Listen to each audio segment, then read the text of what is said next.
Hello friends, welcome to Bhagavathi lifestyle. இன்றைக்கி என்ன விலாகுன்னு பார்த்தீங்கன்னா, என் தங்கச்சியோடைய பாப்பா, என் தங்கச்சி பொண்ணு வந்து பெரிய மனுஷி ஆகிட்டா.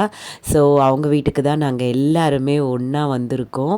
ஸோ செலப்ரேட் பண்ணுறதுக்கு முதல் வந்து இன்றைக்கி தான் வந்து அந்த அம்மாவை வந்து உட்கார வச்சு அழகாக வந்து அலங்காரம்லாம் பண்ணி எப்படி இருக்காங்க பாருங்கள். ஒரு சூப்பராக அவ்வளோ அழகாக இருக்கா இந்த ட்ரெஸ்ஸில். ரொம்ப நல்லா இருக்கிறா. அண்ட் எங்களுக்குமே ரொம்ப சந்தோஷமாக இருந்தது பார்க்குறதுக்கு. ஏன்னா வந்து அவங்கெல்லாம் படிப்புண்டு, அவங்க அவ்வளோ ஒரு ரிசர்வ்டாக ரொம்ப பொலைட்டான ஒரு குழந்த. ஸோ அவளை வந்து இந்த மாதிரி ஒரு அவுட்ஃபிட்டில் பார்க்கும்பொழுது எங்களுக்கு ஒரு ஜாலியாக இருந்தது. ரொம்ப ஷை ஆகிடுச்சு. அவளுக்கு வந்து என்ன பண்ணுறதுனே தெரியல, ஒன்றுமே புரியல, யார் யார் என்ன பண்ணுறாங்க அப்படின்ட்டு ஒவ்வொருத்தராக சொல்லிகிட்டு இருந்தாங்க. இந்த மாதிரி பண்ண அப்படின்ட்டு. ஆக்சுவலாக நலங்கு வைக்கிறதுக்கு வந்து எல்லாருக்குமே வந்து நிறைய விஷயங்கள் தெரியாமல் இருந்தது. ஸோ என்னோடய பாப்பா வந்து நலங்கு வச்சுட்டுருக்கா.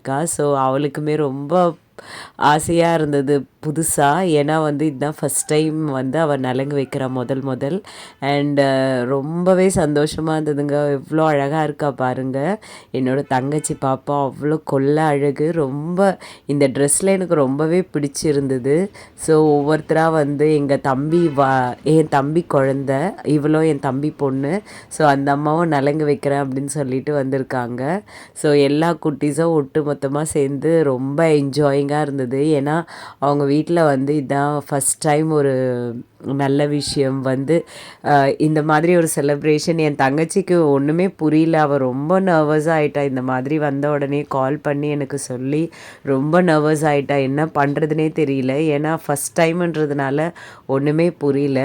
ஸோ எங்கள் தங்கச்சியோடைய அப்பா இவங்க தான். ஸோ அவரும் வந்து ப்ளஸ் பண்ணுறாரு, நலங்கு வைக்கிறாங்க. ஸோ எங்களுக்கு ஒன்றுமே புரியல என்ன பண்ணுறதுன்னு. ஃபஸ்ட் டைமுன்றதுனால எங்கள் தங்கச்சிக்கு ஒன்றுமே புரியல.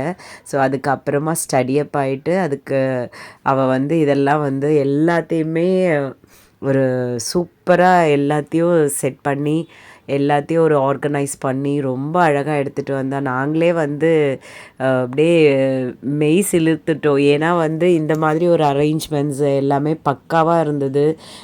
எந்த ஒரு டென்ஷனும் இல்லாமல் எல்லாருக்குமே கரெக்டாக வந்து கரெக்டாக அந்தந்த டைமுக்கு என்னென்ன எல்லாருக்கும் போய் சேரணும், அந்த மாதிரி ஒரு ரிட்டன் கிஃப்ட் கொடுக்குறதும் சரி.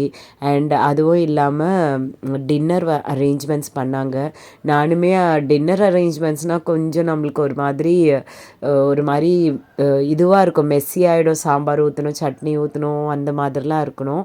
ஆனால் இவங்க வந்து சூப்பரான ஒரு டெக்னிக், நித்யாமிர்தமில் வந்து அது ஒரு டின்னர் கிட்டுன்னு வாங்கிட்டாங்க. ஸோ அதை எடுத்துகிட்டு வந்து அப்படியே ஓப்பன் பண்ணி வச்சுட்டாங்கன்னா அது எந்த ஒரு இதுவுமே இருக்காது, எல்லாமே அதுலேயே இருக்கும். ஸோ ஓப்பன் பண்ணி நம்ம சாப்பிட்டு ஒரு நம்ம தான் வந்து சாம்பார் ஊற்றணும், சட்னி ஊற்றணும், அந்த மாதிரி இதுவே இல்லை. ஸோ நான் நலங்கு வச்சுட்டுருக்கேன்.